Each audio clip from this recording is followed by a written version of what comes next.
इंसानियत का चला कारवां। अब से पहले हमारे जो 2-3 वक्ताओं ने बातचीत की वो लगातार इलेक्ट्रॉनिक मीडिया की भूमिका पर सवाल उठाने को लेकर बातचीत की, और क्योंकि मैं इलेक्ट्रॉनिक मीडिया से हूं तो इसलिए मैं ज़्यादा बात इलेक्ट्रॉनिक मीडिया की ही करूंगी। और आज का सवाल भी यही है कि सामाजिक शांति और सामाजिक सौहार्द बनाए रखने के लिए मीडिया की क्या भूमिका हो, तो इलेक्ट्रॉनिक मीडिया क्या अपनी भूमिका में खरा उतर रहा है, मैं इस पर बातचीत करना चाहती हूँ।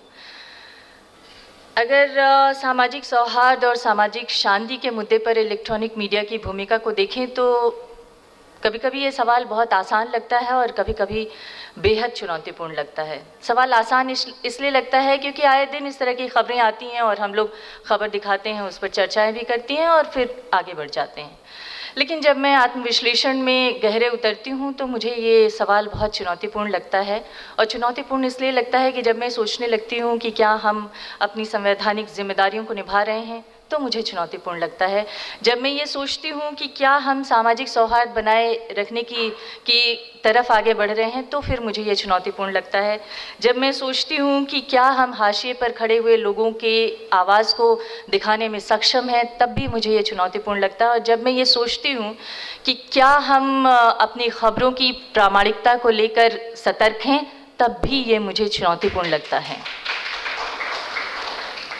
बहरहाल जो चुनौती और जो संशय मेरे मन में है, उन संशय पे मैं बाद में बात करूंगी। मैं आगे बढ़ती हूं और हाल के दिनों में सामाजिक तनाव के जो 2-3 उदाहरण सामने आए हैं, उसमें मीडिया ने और ख़ास तौर से इलेक्ट्रॉनिक मीडिया ने किस तरह की भूमिका निभाई है, मैं उस पर बातचीत करना चाहूँगी। हमारे सामने 2 तरह के उदाहरण हैं।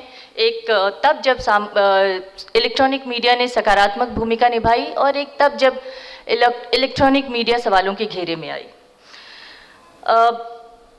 अगर सकारात्मक भूमिका की बात करें तो 2 उदाहरण हैं। एक कैराना का उदाहरण है। कैराना में जो खबर सामने आई कि हिंदू लोग जो है अपने घरों को छोड़कर यहाँ से जा रहे हैं, उस वक्त जो खबर आई कि 446 हिंदू कैराना छोड़कर चले गए हैं और उसकी उसमें एक सामाजिक तनाव का एंगल था। ऐसा लगा कि उसमें सामाजिक सौहार्द या सामाजिक तनाव बिगाड़ने की कोशिश कहीं से हो सकती है, क्योंकि ये सोशल मीडिया पे खबर आई और इसके बाद जब मेन स्ट्रीम मीडिया ने जाकर वहाँ पे पड़ताल की तो खबर कुछ और निकली। तो उस समय सामाजिक तनाव को कम करने में मीडिया की और ख़ास तौर से इलेक्ट्रॉनिक मीडिया की मैं बात करना चाहती हूँ, एक सकारात्मक भूमिका देखने को आई। उसी तरह से अगर हम ऊना में दलितों की पिटाई के मामले की कवरेज को देखें तो वहाँ पर भी एक तनाव था और वो पहले से मौजूद था। दलितों की पिटाई का मामला या दलितों के साथ अत्याचार का मामला कोई नया नहीं है, लेकिन एक इस सामाजिक तनाव को जिस रूप में मीडिया ने सामने लाने की कोशिश की, तनाव को एक्सप्रेस करने की जगह दी, मुझे लगता है कि वो एक उसका सकारात्मक कदम था। और इसके ज़रिए उसने वंचित लोगों के या जो पीड़ित लोगों की आवाज़ थी जो बरसों से दबाई गई थी, उसे एक मौका दिया सामने आने का। और इस तरह से उसने सकारात्मक भूमिका निभाते हुए मुझे लगता है कि एक अच्छा अवसर दिया और एक अच्छा काम किया सामाजिक तनाव को कम करने में। लेकिन जो मीडिया का दूसरा पक्ष है उसकी तरफ भी मैं ध्यान दिलाना चाहूँगी, जिसको लेके बार बार सवाल उठाए जा रहे हैं।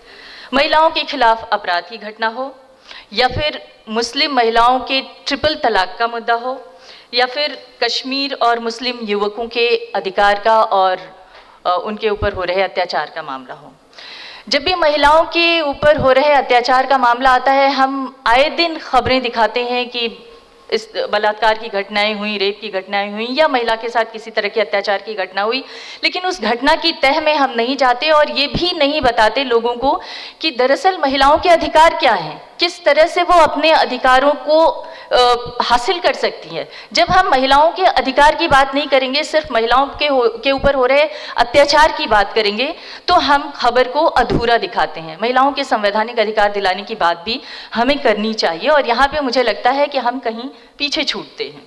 उसी तरह से जब मुस्लिम महिलाओं के ट्रिपल तलाक का मुद्दा सामने आता है और उस पर हम बहस करते हैं, तो हम कहीं ना कहीं यूनिफॉर्म सिविल कोड की बहस में फंस जाते हैं और इस तरह से जो महिलाओं की जो मुस्लिम महिलाओं की आवाज़ है उसको हम कमज़ोर करते हैं, उनके हक की आवाज़ को हम कमज़ोर करते हैं। और ठीक इसी तरह से जब कश्मीर का मुद्दा आता है या जब नौजवान मुसलमान युवकों के हक का मामला आता है, तब हम राष्ट्रवाद की बहस में फंस जाते हैं और तब भी मुझे लगता है कि वंचित तबके के आक्रोश को हम आवाज़ नहीं दे पाते हैं।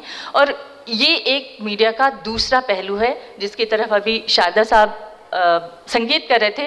मैं उसको थोड़ा और खुल के बताना चाहती हूँ कि ये मीडिया में हो रहा है और हम सब महसूस करते हैं।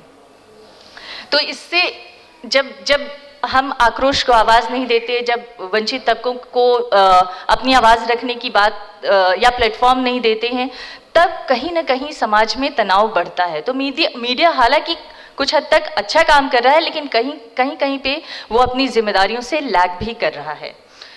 यहाँ पर मैं एक कोट दोहराना चाहूँगी जो 33वें अमेरिकी राष्ट्रपति हैरी एस ट्रूमैन का कोट है, जिसमें उन्होंने कहा है कि you can never get all the facts from just one newspaper and unless you have all the facts you can not make proper judgement about what is going on. यानी कि अगर आप सिर्फ एक ही न्यूज़पेपर पढ़ते हैं या आप सिर्फ एक ही न्यूज़ चैनल देखते हैं या फिर आप सिर्फ एक ही तरह की चीज़ें देखने सुनने के आदी हैं, तो फिर शायद आप खबर के साथ पूरा न्याय नहीं कर पा रहे हैं। और आपको सभी तरह की खबरें पढ़ने, सुनने और सभी तरह की आवाज़ें सुनने के बाद ही अपने विचार बनाने चाहिए। मैं तो यहाँ पर यही कहूँगी।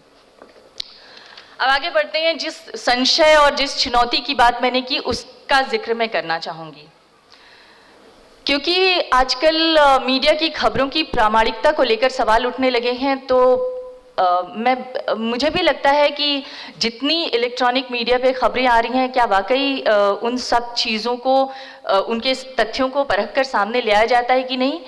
कई बार हम सब लोग इन सवालों से जूझते हैं और इसलिए जूझते हैं क्योंकि हम डे टू डे लाइफ में वो देख रहे हैं। हर दिन जिस तरह से काम हो रहा है मीडिया में, उसको देख रहे हैं। इलेक्ट्रॉनिक मीडिया में अगर हम इंटरनेशनल खबरों की बात करें तो पूरी तरह से हमारी डिपेंडेंसी विदेशी न्यूज़ एजेंसीज पे है, चाहे वो रॉयटर हो, चाहे वो APTN हो। मुझे नहीं लगता कि किसी भी इलेक्ट्रॉनिक मीडिया का इक्का दुक्का अगर छोड़ भी दिया जाए अपवादों को, तो कोई इलेक्ट्रॉनिक मीडिया का या इलेक्ट्रॉनिक चैनल का कोई रिपोर्टर विदेशों में कहीं मौजूद है। ज़्यादातर खबरें हम APTN और रॉयटर से लेते हैं। तो यहाँ पर हमारी डिपेंडेंसी विदेशी न्यूज़ एजेंसीज पर है, जो जिस तरह से खबरें परोसती हैं हम उसको उसी रूप में दिखाते हैं।